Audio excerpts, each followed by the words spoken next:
آیت قرآنیہ اور دعا وغیرہ کی تعویذ پہننا کیا جائز ہے؟ عزیزو میرے دوستو، گلے میں تعویذ پہننا حدیث میں اس کی اجازت بھی ہے، اس کی ممانعت بھی ہے۔ سمجھ میں آ گئی بات؟ لوگوں کا حال یہ ہے کہ وہ صرف ممانعت والی جو ہے وہ روایتیں پیش کرتے ہیں اور اجازت والی روایتیں جو ہے وہ لوگوں کے سامنے پیش نہیں کرتے۔ لیکن میں آپ کو بتا دوں، بڑی شدت کے ساتھ اس سے منع کیا جا رہا ہے اور یہ کہا جاتا ہے کہ یہ شرک ہے معاذ اللہ۔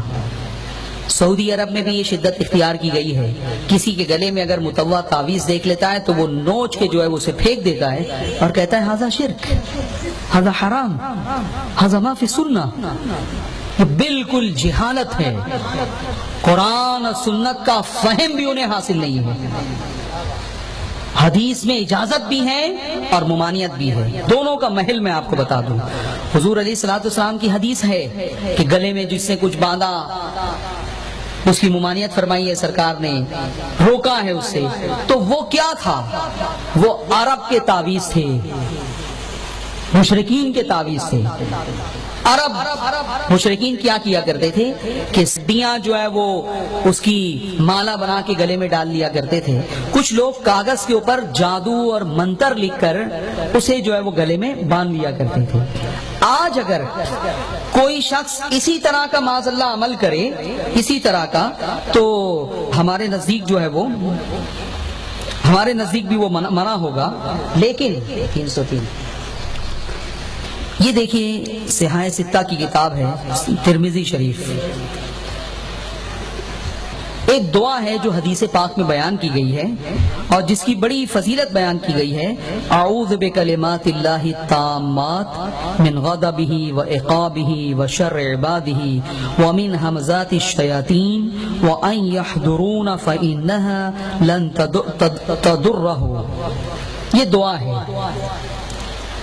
کہ جو بھی اسے جو ہے وہ پڑھے گا تو وہ دن میں اگر پڑھ لے تو شام تک، رات تک ہر طرح کے جو ہے وہ سانپ، بچھو اور ایسے حشرات الارض جو انسان کو نقصان پہنچاتے ہیں اس سے بچا رہے گا، شیاطین کے اثرات سے بچا رہے گا۔ تو یہ دعا ہے۔ امام ترمذی جو ہے وہ، یہ ترمذی باب کتاب الدعوات، اس میں امام ترمذی یہ حدیث لائے ہیں کہ عبداللہ ابن عمر فکان عبداللہ ابن عمر یلقنها من بلغ من ولدہ، کہ جو بڑے لوگ ہیں بالغ ان کو تلقین کیا کرتے تھے کہ اس دعا کو تم پڑھا کرو، اس دعا کو پڑھا کرو۔ اور جو چھوٹے ہیں وَمَن لَّمْ يَبْلُغْ مِنْهُمْ كَتَبَهَا فِي صَفٍ، جو نابالغ بچے ہیں، چھوٹے بچے ہیں جو پڑھ نہیں سکتے، کو لکھا کرتے تھے۔ ایک کاغذ پر تعویذ تیار ہو رہا ہے، صحابہ کرام کیا کر رہے ہیں؟ تعویذ لکھ رہے ہیں۔ اور پھر کیا کرتے تھے؟ ثم علقها فی عنقہ، اور پھر لکھنے کے بعد اس بچے کے گلے میں اسے ٹانگ دیا کرتے تھے۔ علقها کا لفظ موجود ہے۔ علقہ عربی میں جو ہے وہ ٹانگنے کے معنی میں آتا ہے۔ فی عنقہ ہی، ان کی گردن میں جو ہے وہ ٹانگ دیا کرتے تھے، گلے میں جو ہے وہ ٹانگ دیا کرتے تھے۔ تو بتائیے، اگر گلے میں کوئی چیز ٹانگنا حرام ہے، شرک ہے، منع ہے، خلاف قرآن و سنت ہے، تو پھر یہ حضرت عبداللہ ابن عمر جو ہے وہ یہ شرک کیسے کرتے تھے، یہ حرام کیسے کرتے تھے؟ اس روایت سے معلوم یہ ہوا، اس روایت سے پتہ یہ چلا کہ تعویذ پہننا منع بھی ہے اور تعویذ پہننا جائز بھی ہے۔ اگر کوئی معاذ اللہ کفریہ عبارتیں لکھے، جادو اور منتر لکھے کاغذ پہ اور اسے گلے میں ڈالے تو یہ منع ہوگا۔ ہڈی کا اگر کوئی ہڈی کی مالا پہن لے اور وہ یہ سمجھے کہ اس سے مصیبتیں ٹل جائیں گی، اس سے میں شیطان سے محفوظ رہوں گا، یہ خلاف قرآن و سنت ہے۔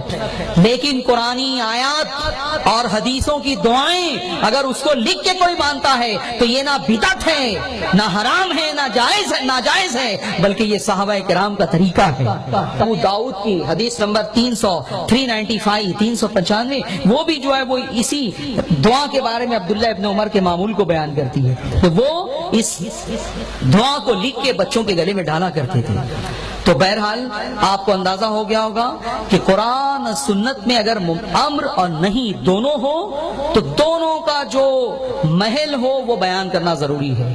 کوئی مسلمان اگر وہی تعویذ پہنے جو زمانہ جہالت کے عرب پہنا کرتے تھے، آج بھی ہمارے نزدیک حرام ہے.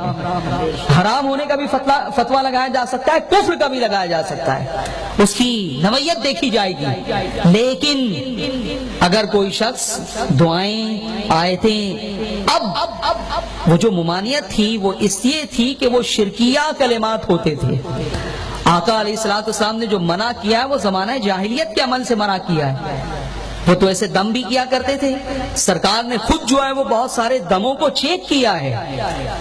صحابہ نے کہا یا رسول اللہ کسی کو سانپ کاٹ لے تو ہم یہ دعا پڑھتے ہیں، مطلب کوئی زمانے جائے. فرمایا سناؤ مجھے، اگر اس کے اندر کوئی شرکیہ بات ہوتی تو اس سے منع کر دیتے کہ نہیں اسے مت پڑھو، اور اگر کوئی قابل اعتراض بات نہیں ہوتی تو سرکار فرماتے ٹھیک ہے یہ چلے گا. تو یہ توسع، یہ سہولت، یہ فیسلٹی تو آقا علیہ الصلوۃ والسلام نے ان سطروں کے بارے میں دی ہے جو معاذ اللہ جس کا کوئی تعلق ہی قرآن و سنت سے نہیں تھا. لیکن عرب جو ہے وہ اس کو استعمال کیا کرتے تھے سانپ کے اور بچھو کے جھاڑنے کے طور پر. تو سرکار اس کو چیک کرتے تھے، اگر کوئی شرکیہ کلمہ نہیں ہے تو اس کی اجازت دے دیا کرتے تھے. تو ہمارا جو عقیدہ تعویذ پہننے کا ہے وہ ترمذی کی اس حدیث کی بنیاد پر ہے. پہنیں گے تعویذ؟ زور سے کہیے انشاءاللہ. اب تو آپ کو شرک کا آزار نہیں ستائے گا، کسی مولوی کا فتویٰ آپ کو متاثر نہیں کرے گا. لیکن شرط یہی ہے کہ قرآن کی آیتیں ہوں، حدیثیں ہوں، دعائیں ہوں، اسلامی طریقے سے.